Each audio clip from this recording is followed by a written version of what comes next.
Bonjour et bienvenue sur cette vidéo spéciale Halloween. Aujourd'hui, nous allons nous attaquer à un cas spécial, un cas mystère. Un cas mystère qui n'a jamais cessé de fasciner les gens. Installez-vous confortablement pour regarder cette vidéo. Prenez bon vous semble, des confiseries, une boisson chaude et surtout une douce couverture pour pouvoir vous y réfugier si vous avez des craintes et des peurs. Bien installé ? Alors passons au sujet de la vidéo.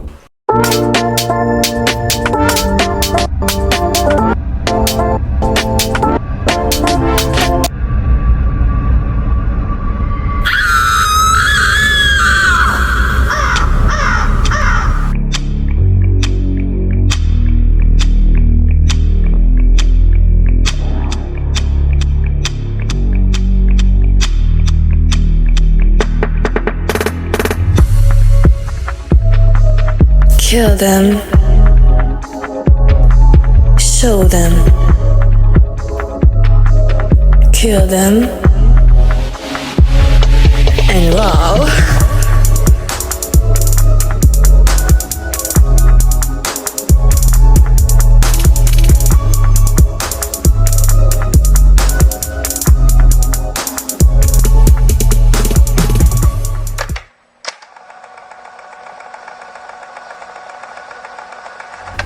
Tout d'abord, nous sommes en droit de nous demander si ça a réellement existé. Bah oui, ça peut juste être une simple rumeur. Une simple rumeur qui peut être racontée aux jeunes enfants dans le but qu'ils ne sortent pas tout seuls le soir. Sauf que ça s'est avéré vrai, et c'est incontestable. On sait que ça a vraiment existé. On sait que la bête du Gévaudan a tué entre 88 et 124 personnes, principalement des femmes et des enfants. Et même que l'État s'est mêlé à cette affaire. Des témoignages, on en a vraiment à la pelle. Mais juste après vous avoir raconté l'histoire, je vais vous reposer la question.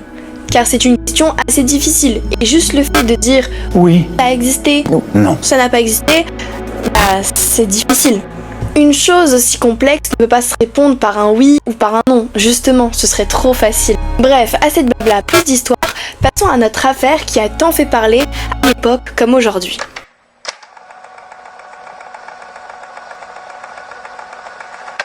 Un beau jour, dans la province du Gévaudan, une ancienne province française qui s'étendait jadis dans l'actuelle Lozère et une partie de la Haute-Loire, plus précisément dans le village de Langogne, une jeune bergère de 14 ans du nom de Jeanne Boulot marchait tranquillement.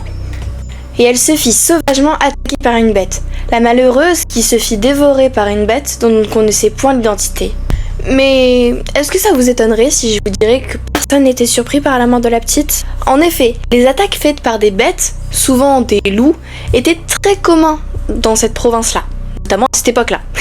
Tout le monde était d'accord sur le fait que c'était sûrement une attaque de loup. Et l'affaire a très vite été mise au placard.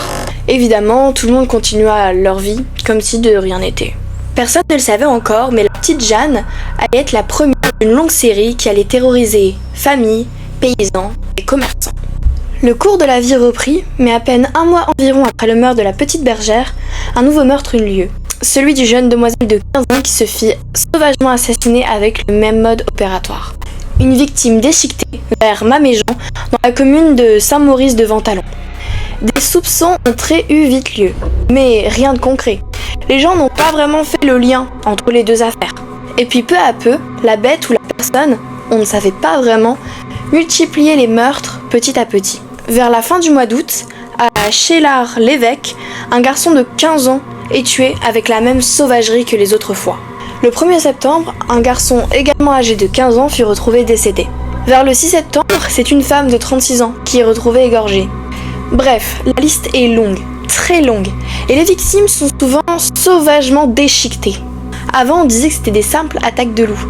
Mais là, ce n'est pas un loup. On dirait une machine qui déchiquette ses victimes. La théorie d'une simple attaque de loup ne tient donc plus. Désormais, des témoignages émergent et des personnes racontent des choses. Ils décrivent des choses qui commencent de plus en plus à terroriser les habitants. Comme par exemple certains témoignages qui racontent que ce serait non pas un loup, non pas un humain, mais une bête colossale, avec un pelage mi-noir, mi-blanc, et certaines parties comme les pattes et les babines seraient rouges, sûrement du sang de ses anciennes victimes.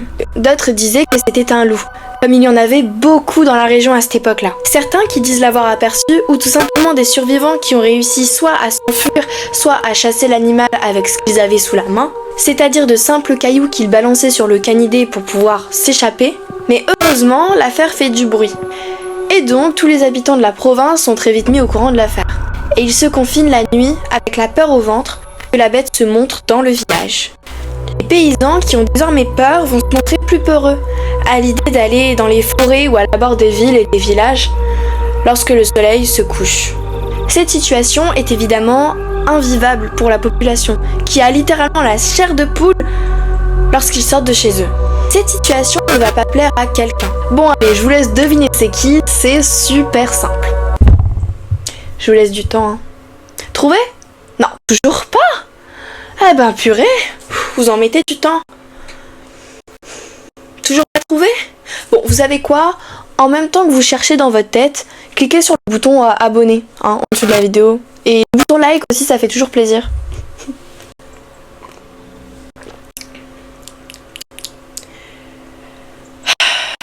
Toujours pas ?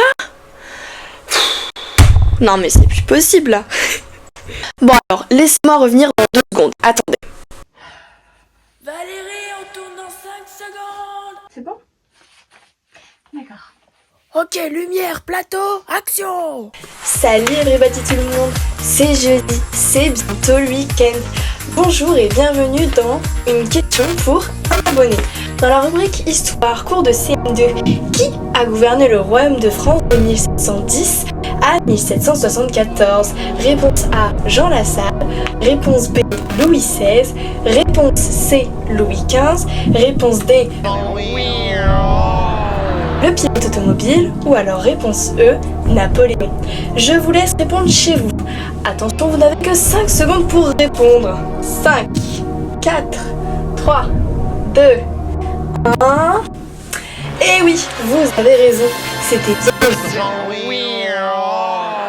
Ah, alors attendez, excusez-moi, on me communique que dans mon oreillette, c'est pas Jean-Louis, c'est Louis XV. Bon bah, écoutez, les aléas du direct, ça arrive. Pour ceux qui ont répondu bon, n'hésitez pas à commenter roi dans les commentaires. Et pour ceux qui se sont trompés, ce qui est franchement très compréhensible en vue de la difficulté de la question, n'hésitez pas à commenter Jean-Louis. Ouais, c'était tout pour aujourd'hui. Merci d'avoir suivi notre émission. C'était Question pour un abonné. Passez une excellente après-midi, soirée ou matinée.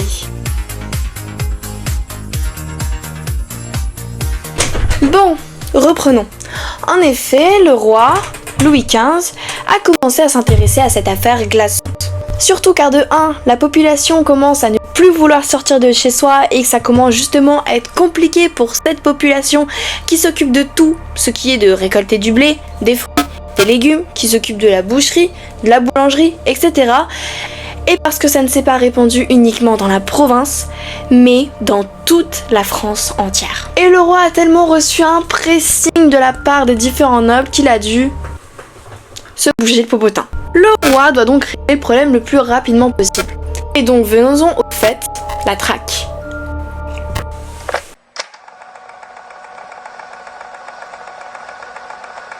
Le roi, qui en a ras le cocotier qu'on lui rappelle sans cesse l'affaire, décide de charger quelqu'un pour éliminer la bête et ainsi que la province soit plus tranquille.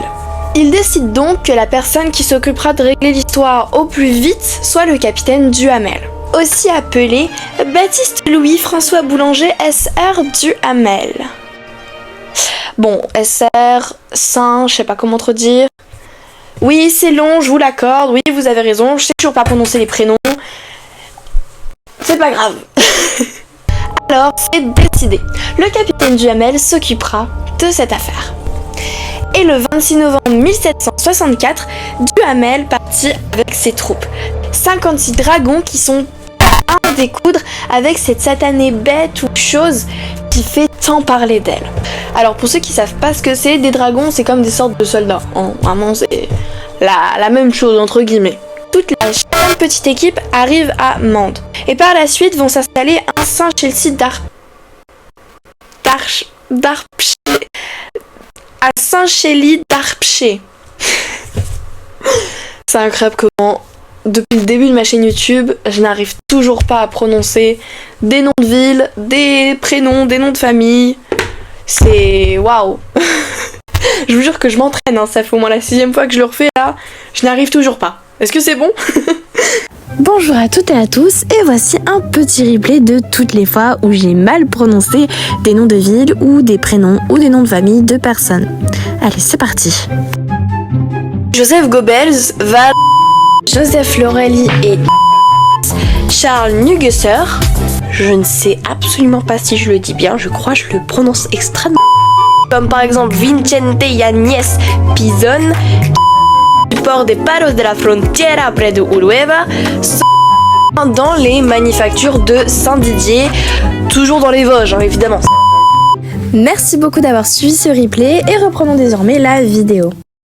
Une adorable et charmante petite ville, et pourtant c'est quasiment là à chaque fois que la bête commet ses crimes. Ils ont choisi ce lieu pour être au plus proche de la bête, pour être en contact avec la bête.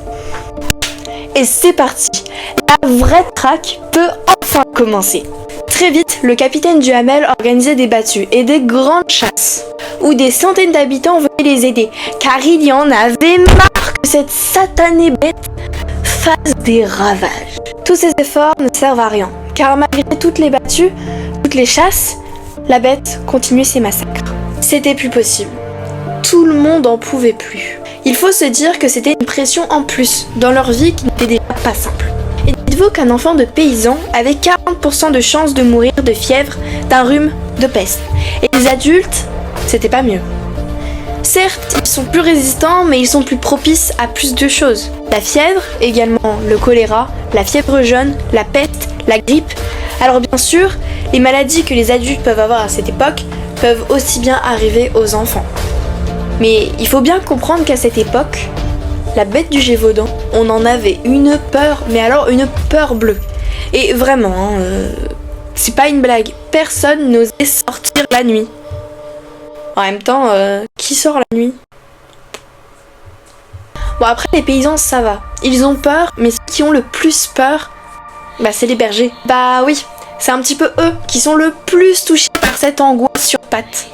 Alors ok, ils font tout pour l'arrêter. Mais en revanche, la bête, elle continue ses crimes. Hein. Et on dirait qu'elle est vraiment pas prête de s'arrêter. Mais qu'est-ce qu'ils font? Ils sont censés l'arrêter? Et il se passe rien. Qu'est-ce qu'en pense la population? Allons leur demander. Bien le bonjour mademoiselle, que pensez-vous de la bête du Gévaudan? Oh oui, en effet, cela me terrifie du plus profond de mon être. Surtout que mon fils est jeune et il passe souvent dans la forêt pour s'occuper de nos belles brebis. Comment ne pas avoir peur de cela? Oh non, cela ne ferait point. Je ne sors jamais de chez moi, à part pour aider mon mari avec la passerelle de blé que nous louons. Donc personnellement, ça ne m'effraie guère, hein, vous savez. Elle fait pas peur, franchement je la tue. Je la vois, je la zigouille, je les tripe. Je tords le cou moi. D'accord. Je ne sais point si vous avez remarqué, mais le capitaine Duhamel est arrivé il y a moins d'une semaine dans le village. Pensez-vous qu'il va changer les choses? Honnêtement, cet homme me répugne, lui et ses hommes. La semaine dernière, ils sont entrés dans notre maison. Ils ont pris nos pommes et notre tonneau de vin. Ils l'ont emporté avec eux. Ils l'ont volé, je vous dis. J'espère qu'ils vont vite déguerpir, et déguerpir avec ces satanées bêtes. Cette saleté. Oh non, je ne pense pas. Ça fait une semaine qu'il est là et il n'a toujours pas retrouvé cette chose monstrueuse. Il est là pour nous aider, c'est vrai, mais avec nous... c'est une vraie pourriture. Franchement ouais, avec ton boucan qui fait, tu crois que j'ai pas pris connaissance? Hein? Moi quand je suis au bistrot là tous les matins, moi je l'entends pas. Et ce dragon pareil, je les vois, je les ai trippes. Dragon soldat, ce que tu veux, je veux rien foutre. Moi je sais tout.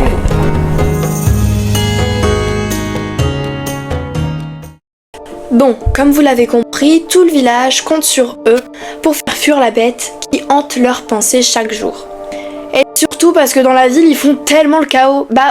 S'inviter chez des gens et manger leur nourriture, si ça s'appelle pas embêter, je sais pas ce que c'est, clairement. Quoi qu'il en soit, tout le monde compte sur le capitaine Duhamel et ses 56 dragons pour pouvoir régler le problème le plus rapidement possible et que la bête, elle disparaisse. jours passent et malheureusement la bête n'est toujours pas attrapée par les soldats du capitaine. Les soldats commencent à devenir de plus en plus indisciplinés. Et ça, la population... faut pas trop les énerver. Vraiment, faut pas trop les énerver. Carrément, ils n'hésitent pas à marcher dans les récoltes des habitants et à leur manquer de respect. La colère des campagnards monte de plus en plus et force donc le capitaine Duhamel et tous ses soldats à quitter la ville et la province. Vers février 1775, c'est un louvetier incroyable. Oh mais que dis-je, remarquable. Un certain Deneval d'Alençon. C'est, selon pour beaucoup, un chasseur de loups hors pair. C'est donc confiant et avec conviction qu'il se rend là-bas pour espérer éradiquer la bête. Il se voyait déjà être félicité par la foule, applaudi par le roi, etc. Mais il va très vite descendre de son nuage. Et malgré les battues organisées, toujours rien. La colère des habitants commence à monter de plus en plus, car ils croient encore à un incompétent qui se prend pour je sais pas qui là le meilleur. Comprenant cela, il va organiser de plus en plus de battues. Mais à chaque fois, il va rentrer bredouille.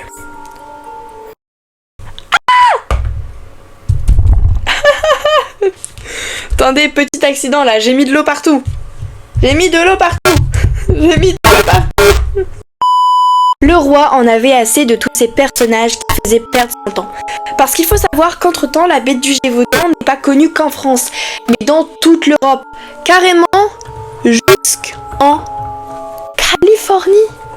Le roi en a tellement marre qu'il décide d'envoyer son porte-arquebuse et son lieutenant-chasse, qui est François-Antoine. Et c'est ainsi que rebelote. Il part de Versailles le 8 juin 1765 et arrive à Malzieu le 22 juin. Mais le lieutenant de chasse avait une façon assez différente de traquer les bêtes. Comparé à ses prédécesseurs, il ne fait aucune battue et préfère poster des hommes à des endroits spécifiques pendant la nuit. Alors certes, les habitants l'apprécient pour sa gentillesse, mais le temps passe et la bête fait toujours autant de ravages. Alors faut qu'on se dépêche. Et vers le 20 septembre, il rentre au palais et... Victoire! Every day I dress all black. Kitana wins victory. I'm a neck a bubble back. I'm a rich new Cadillac. Cause I don't want a bag. Every day I dress all black. Il rentre au palais triomphalement avec la bête qui ressemble au descriptif donné par les témoins. La bête est de suite empaillée, elle est exposée dans le palais et Louis XV peut enfin souffler.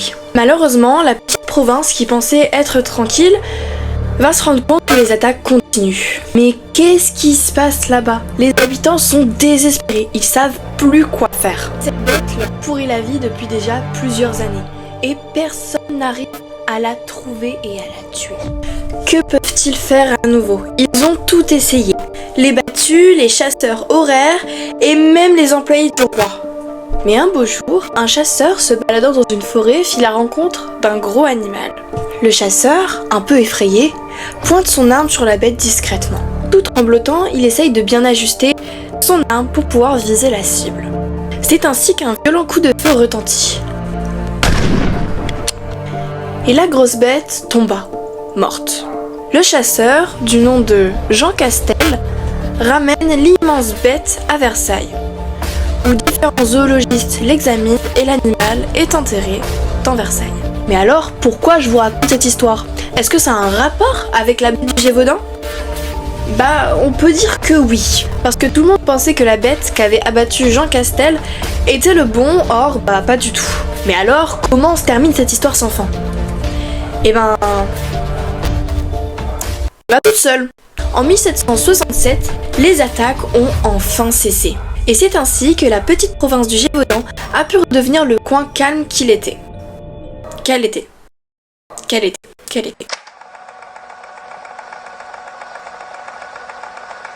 Pour beaucoup, le fait que la bête soit tuée fut un terrible soulagement. Après tant d'années de peur et tant de morts surtout, parce qu'on dirait pas, mais la bête a quand même fait, selon les chiffres de l'époque, entre 82 et 124 morts. Certains affirment même le chiffre de 300 personnes. Mais au final, on connaît même pas l'identité de la bête qui a tant fait baver les chasseurs et les paysans du pays. Laissez-moi donc vous présenter quelques hypothèses qui seraient selon moi assez probables. Même si, attention, probable ne veut pas dire vrai. Ce sont seulement des théories, et non pas les vraies versions. Vous êtes libre de croire ou non ce que je vais vous dire. Une première théorie, qui serait selon moi la plus probable, serait qu'il ne s'agissait pas d'une seule bête, mais d'une meute de loups qui faisait des ravages. Après, une autre théorie dit que le fait que l'on dise bête aurait été pour masquer un tueur en série dans la région qui avait l'habitude de procéder avec un chien, d'où le fait que les victimes soient déchiquetées. Et pour finir, une troisième théorie dit qu'il s'agirait d'une hyène ou d'un jeune lion qui se serait échappé d'un riche propriétaire, ce qui est pour moi assez peu probable. L'identité de la bête a souvent été débattue, mais ce que l'on sait et ce qu'on peut être sûr, c'est qu'elle a vraiment existé. Elle a vraiment terrorisé des gens et même le roi.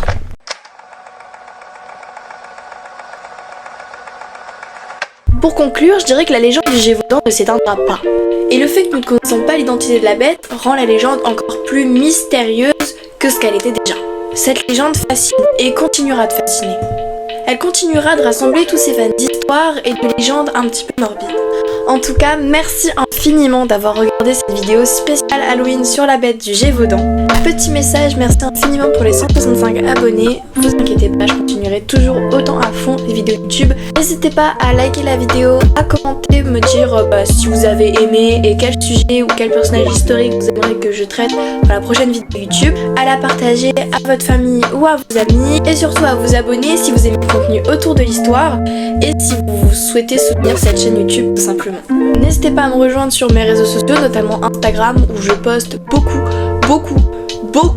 Voilà, si vous voulez savoir les backstage et tout ce qui se passe, les dessous de ma chaîne YouTube, on va dire ça comme ça, n'hésitez pas à me rejoindre sur mon Instagram, voilà. Bref, c'était Isa IRDNV. Ciao. Ah, c'est terminé. Ah ouais, d'ailleurs, pour ceux qui sont restés jusqu'à la fin, dedans, il n'y a pas de boisson chaude, il n'y a pas d'eau, il n'y a rien.